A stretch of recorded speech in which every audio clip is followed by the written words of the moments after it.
Frank Lucas is a fucking agent. My man. Speech. First of all, I want to thank my connect, the most important person with all due respect. Thanks to the duffel bag, the brown paper bag. This man was born in 1925 and he's here to talk about it. Yeah, and I try not to be 75. I kept telling Ron, we writing the book. How long did it take you to write the book? It took us, I've been home 2 years. It took us 2 years. 2 years? Great, great. He came out to Butler where I was done my last few months. Right. I agreed to him that we would write a book about it. Great. The reason why Ike decided to do the book and collaborate with me was because of Frank Lucas. And we all know who Frank Lucas is. He made a fortune from the movie American Gangster. He claimed that he was the big drug dealer that started the Asian connection, and he mentioned Ike being his cousin and Ike helping him with cadavers. Well, when I interviewed Ike, I found out all of that was untrue, and Ike was very bothered by the fact that Lucas was defining him as a person. And Ike realizes he did a lot of bad things, drug trafficking, that sort of thing. But he also wanted his record straight too. He wanted to let people know, who Ike Atkinson was and his true relationship with Frank Lucas. And so that's why, we collaborated with the book. And I'm going to tell you this right now. I was shocked when I was doing my when I was on between my 31st and my 32nd year of confinement that I did straight. Flat, 32 years in penitentiary. Right. A friend of mine sent me a book. And on that book, Frank Lucas had virtually invented. Right. Everything that I did, he done. But he wouldn't tell it like that. Right. He was saying that's what you did. Right. You haven't done any of it. Yeah. Now, Frank used to buy drugs for me. Frank bought drugs for me about 3 straight years. And before that, he got them from my nephew. He was also from North Carolina. My book came about by Ron coming to the prison and talking to Visiting you. Visiting me, talking about it. I told him, he asked me, did I know what was going on? I told him, no, I didn't know. What was it? He said, man, it's a guy outside. Everything. No, he told me, he said, didn't you, Ron asked me, says, didn't you get tried down here in North Carolina for smuggling drugs from Thailand? And about 20 or 30 people down here and all of them, East Coast got arrested. I said, sure did. He said, well, he said, you know Frank? I said, yeah. He said, well, man, Frank is using your name, claiming that he came to haul you up from Thailand, came and did all this and everything. Man, I looked at the paper. I said, well, I'll be doggone. Everything I saw in that was wrong. He duplicated everything you did. Absolutely. Now, if you guys don't understand what he's saying, if you watch the movie American Gangster, Frank Lucas had a cousin, and he was supposed to be the cousin in the movie. This is Hollywood, but here, this in North Philadelphia, Black and Nobel, this is real life, live and direct. How did you, Mr. Atkinson, transport the drugs and the heroin from Bangkok or from the Asia to America? I'll go this far with you, because of what I says in the book and everything like that. I don't tell everything about it. I'll tell you what I did. I had a route that I followed that I had discovered that if you take this route and there was no check to see whether you had drugs or not. Let me give you an example. If you, this is the secret. This is what Frank Lucas don't know, and you're going to say. The secret, the way I was transporting the drugs, was strictly on military cargo flights. Now, why would I do that? Military cargo flights. When they drop the cargo off in Saigon or in Thailand, they turn around and go back. Well, if there are any Sikhs or anybody traveling space available, all those people can ride on that plane. Well, when you come back into the States, now there's a lot of places out there come back in the States. I ain't gonna say where I came back in the States at. There's something in the book that I had to deal with, and I made the decision that I wouldn't, but if push came to shove, if somebody offered us a lot of money, I might change my mind and tell them. chapter 2 in this book right here tells you everything about the cadaver.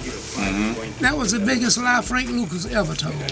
Frank Lucas ain't never been on a military flight. I took him on a civilian flight for the 4 days he wanted to go with his wife and his brother to Thailand. And he was never. He was never in the military, right? Never, right? Never. And I got news for you too. When the day he shows up, I got 4 people beside myself know that I took him to Thailand, talked to him in Thailand, where he got the idea about the cadavers, why he used that and everything. I'm going to tell you one day. Okay. Well, long as we get the information first, right here at WeShipToPrisons.com. Right. That's the name of our company. Right. Ain't none of it true. Lucas never smuggled any drugs from Thailand. From nowhere. He bought his drugs from me. I met him through my nephew. Now, wasn't, not to cut you off, sorry. Now, as I watched the movie American Gangster, they had a lot of Nikky Barnes portrayed in the story. Now, were you friends with Nikky Barnes? I met Nikky Barnes at the Marion Penitentiary in August 1975. Right. We was together in Marion, and Nick and I was together at Terre Haute. We both know each other. I don't want to get into this thing too deep with Nicky for the simple reasons that I understand. I was at Terre Haute watching him walk out the gate with the agents. Yeah, he's home. Yeah, when they came out to pick him up and everything like that, he's under the witness protection program. They say they changed his identity. Yes, they say if you saw him, you wouldn't do it. But I like to say this because I know Nicky, if he haven't already, as soon as he sees my book, he's going to get it. What I have to say is this: Frank's a damn liar. Anything he said about Nicky, anything he said about the drugs, it just ain't true. And if he think it is, let him sit across the table from me. And I got some witnesses. You hear that, Frank? You got Ike Atkinson, the SMAC sergeant, calling you to the table to clear this up. Thank you. You know, I know that Hollywood paid you a lot of money, but this man did 32 long years in prison. I would just like to say this. I've talked a whole lot of people. Yes, thank you too. Thank you. I don't care if Frank come up here tomorrow or the next day. Tell him if he wants to talk together about this and everything like that. If you want to moderate it, we'd be very happy to do so. It'd be considered a debate. Thank you. Absolutely. Yeah, right. I would love to do it. We're going to try to set that up. Yeah. Okay, you can try to also tell him that he knows what he did and everything like that. And you guys are old in age now, so why not get this off of your chest and his chest? The man won't speak to me, man. Well, I'm sure he won't. I helped this guy when he didn't have a dime. That's how it works. When my nephew introduced Frank Lucas to me, well, I had came home about 2 or 3 times. My nephew said, I got a good friend. He used to born about 16 years from Goldsboro. He said, but I want you to get the opportunity to meet him. I said, well, he said, he can move stuff. So he can move stuff up there in New York and everything. So I said, okay, well, next time I come in, I'm going to come through New York. And my nephew Larry was staying with my sister in New York at the time. So I came back to New York, and I called my nephew. Man, I waited all day. I waited, sat around and waited and everything like that. Then that night, when night came, my nephew finally showed up. I done canceled my flight back. So I go with my nephew.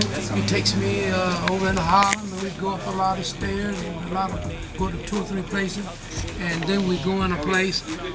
And we go inside, and I said, who is he? He said, yeah, he's here. So we go in there, and that's who was in there, Frank Lucas. Okay. He was in a clothing closet, a walk-in closet, and had a bunk in there. He was in there hiding from the Italians. He couldn't come out that day. He came out that day, but he couldn't tell you what he was doing. Put a disguise. So when I got him and everything out there, I said, man, you try to get me here, you know, maybe miss my flight. I was talking to him so roughly, you know, hey man, I don't do no business like that. If you be sloppy doing business like that, you gonna do the same thing with the drugs. Yeah, and I don't want nothing to do with it. That's right, you know, so that's basically what I told him. But he said, well, you know, it ain't gonna be nothing like that. You know, he can talk. He think he talking. Talk slick, too. Yeah, Frank had did all the crap he did. You You know what I mean? Right. But man, this guy put a lot of people in jail. I mean, a lot of people in jail. Frank, he got a list of not only he have talked against some agents also, and he busted all of my lawyers. I had about 4 lawyers in He busted them, busted one where I had all my money, not all So of you it. guys were pretty close. Yeah. You Yeah. guys had to be close for him to commit this much damage. Yeah. You guys were tight. Right. Now you also asked me how much time Frank did. Yes. I'm gonna make a guess, and I'm not gonna be more than 1 year off. Okay. He did 16 or 17 years, Okay. one or the other. Okay. And he worked for the police right on when he was in jail. And I don't know how this guy could. Man, I was so angry when I found out this guy, the guy he called Nate, that he made him. Yeah, he created a person. Yeah, and Proof is in the pudding. But I'm like I say, I'm not gonna take up too much of your time. Right. We're honored. I just want to give you the respect that you deserve for not ratting and not snitching and handling your business like a real man. That's what real men do. Right. So I want you to let the people know right now where they can pick your book up. Let them know that they can get it at weshiptoprisons.com. Okay. Now, that is very important. The doggone prison system, the federal prison system, gets mighty nasty at times to require a man incarcerated for year after year after year, and he can't get a doggone magazine in unless he comes to a special place. This is a special place here to get your book because they can send it in. You pay for your book here, and they can get it to your loved ones in prison. Fighting the lie, stay your course, and you'll understand. Blue Magic. That's a brand name. Like Pepsi, that's a brand name. I stand behind it. I guarantee it. They know that, even if they don't know me any more than they know the chairman of General Mills.